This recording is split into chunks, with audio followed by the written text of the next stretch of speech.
Bonjour à tous, bienvenue à Wuzhen. Alors, je suis sur le site de l'exposition La Lumière de l'Internet à l'occasion de la conférence mondiale de l'Internet qui se déroule du 22 au 24 novembre et qui rassemble plus de 130 entreprises de renom venant présenter ce qu'elles ont de meilleur à offrir. C'est l'une d'entre elles que nous allons visiter.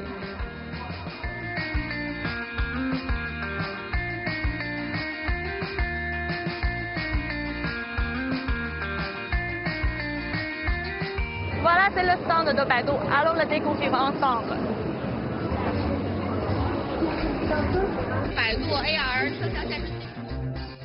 Vous pouvez voir sur l'écran Yuan Mingyuan qui date de plusieurs centaines d'années et si on s'approche, des détails peuvent être aperçus.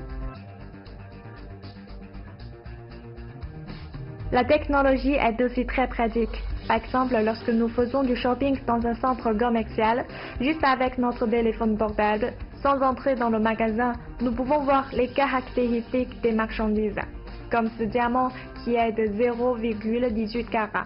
Aussi, on est informé des réductions dans les magasins. Le personnel nous a confié qu'à l'avenir, cette technologie pourrait également être utilisée dans l'industrie. À côté, beaucoup de personnes qui font la queue pour le test. C'est une machine qui analyse les yeux et qui produit un rapport en combinant des grandes données. Ainsi, on peut déterminer la probabilité qu'une personne ait une maladie oculaire. Voilà, c'est mon rapport. Le personnel m'a dit que tout est normal. Je suis contente. Des entreprises comme Alibaba, Huawei, Tencent, Epson, entre autres, montrent leurs produits les plus récents, comme les robots logistiques d'Alibaba, l'ordinateur en nuage, le plan de l'arche numérique de Tencent et l'assistante virtuelle Xiaoxiao. Et le public est toujours curieux de découvrir les produits présentés. En outre, plus de 100 entreprises et institutions du domaine de l'économie numérique publient un catalogue de leurs besoins en recrutement à l'occasion de cette foire.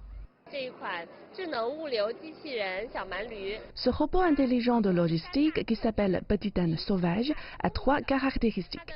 Intelligent, il réagit 7 fois plus vite qu'un être humain, sécurisé avec une conception de sécurité en 5 étapes, ce qui lui permet de circuler sans encombre et en toute sécurité sur la route. Efficace, il peut livrer 500 colis par jour et il est maintenant en service dans des dizaines de parcs, communautés et usines industrielles. Le 11 novembre, 30 000 colis ont été distribués dans une université de Zhejiang, ce qui a permis d'économiser 10 000 heures de travail. Vous pouvez voir que sa taille est la taille d'une carte de visite et son épaisseur est seulement de 6,9 mm. La grande différence entre un ordinateur en nuage et un ordinateur traditionnel est le matériel informatique de celui-là, puisque le CPU, la GPU, la mémoire et les disques durs sont situés dans le nuage. Par exemple, pour faire une image haute définition, cela peut prendre 90 minutes sur un ordinateur traditionnel, mais seulement 10 minutes avec un ordinateur en nuage. Certaines grandes entreprises comme China Telecom, China Unicom exposent des techniques qui ont un lien étroit avec notre vie réelle. Par exemple, les applications des campus intelligents et des familles intelligentes. La technologie facilite vraiment notre vie. Ce qui m'impressionne, c'est le petit robot de logistique intelligent Alibaba, Petit âne sauvage. En tant qu'étudiants à l'université, nous voulons tous que le courrier soit envoyé directement au dortoir, sans devoir nous rendre à la poste. Et j'espère que cela nous aidera à résoudre ce problème de quelques centaines de mètres. Cette année, les professionnels de l'industrie et de la société et surtout le grand public sont invités à participer à cette exposition, faisant en sorte que la technologie soit réellement adoptée par le grand public. Ainsi, la science et la technologie nous apportent une vie meilleure. Xiaming, CGTN français, Wuzhen.